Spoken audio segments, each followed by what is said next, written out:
HauntedFlower.com and HauntedFlowerReviews.com here to review The Social Network. This is Harley. He wanted to sit in on this review. The Social Network was directed by David Fincher, who directed Fight Club, and written by Aaron Sorkin based on the book by Ben Mesrich. The origins of Facebook would be almost like a fairy tale if it weren't for all the hard feelings and betrayals involved. Mark Zuckerberg is perfectly played by Jesse Eisenberg. Apparently Mark Zuckerberg is a genius, got a perfect score on his SATs, was going to Harvard, but was really obsessed with the idea of being in these really exclusive clubs. And when he found he couldn't get in, it seemed like a great way to just kind of make his own club. He's feeling really down on himself one night after his girlfriend, played by Rooney Mara, breaks up with him, and so he just decides to write a bunch of lines of code, hack into a bunch of servers, and make up his own site called Facemash.com where it compares hot girls to each other. And that's just the jumping off point for Facebook. The whole story is being told while Mark Zuckerberg is being sued in two different lawsuits. One is from his best friend who helped front the cash for Facebook in the first place, and the other is from a pair of twins and another guy who feel that they had the idea for Facebook in the first place. So it cuts back and forth between the two depositions and the actual chronological timeline of the story. What's really fascinating about the Winklevoss twins is that they are really essentially just played by one guy, and it is seamless. There's a body double that kind of steps in once in a while when the two of them are in the scene together, but he jumps in for all the dialogue and the front face shots. So these three guys approach Mark Zuckerberg because they hear about his colossal success/failure with Facemash.com, and they want him to be their programmer for Harvard Connections, which is going to be this exclusive social networking site just for Harvard students, and you have to be invited in.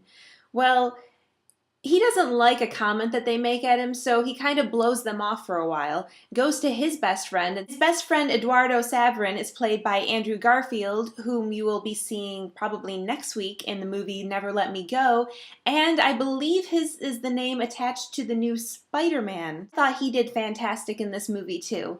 The two guys together, I always believed their relationship. Jesse Eisenberg as Mark Zuckerberg is so fantastic. I bought every second of it. It felt like a somewhat more emotional version of Sheldon from The Big Bang Theory, the way he speaks. He's just a genius, and he doesn't feel like he needs to answer to anyone, and he wears his hoodie and his flip-flops and his shorts year-round. Mark Zuckerberg eventually crosses paths with Sean Parker, the creator of Napster, who is played by Justin Timberlake. I have to say this is probably the best performance I've seen from Justin Timberlake in a movie.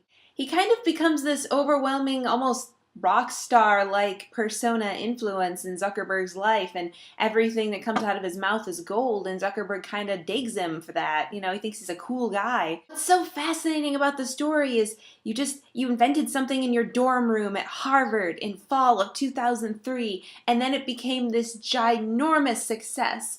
Seemingly overnight, in a very short amount of time, all these schools were added on, and then they went to other countries, and now there's like 500 million people who use Facebook, and almost all of them are hopeless addicts. As an entrepreneur, I actually really love movies like this because it's amazing to see how the story happened. It really gets you fired up to be like, what could I do with my own business in my life now? It's really inspiring. Despite the drama, despite the bad feelings between the people in it, oh my God, what a success. Mark Zuckerberg is like the youngest billionaire ever. I was blown away by this movie, and I really, really loved it. It fits into my interest area perfectly, and I really think that a lot of people will enjoy it. Anyone who uses Facebook, I think, would be kind of interested in the story of how it came about, and I think it's fantastic. I think the acting is great, the directing is great, writing is, oh my God, writing is intense, and I just really, really loved it. Thank you for listening, and don't forget to go to HauntedFlower.com for all the best licensed apparel, and HauntedFlowerReviews.com for all the best reviews. And we also have contest giveaways going on all the time, so check it out. See ya! Shameless plug! Don't forget to see all of my reviews and videos of me on the Rotten Tomatoes show at hauntedflowerreviews.com.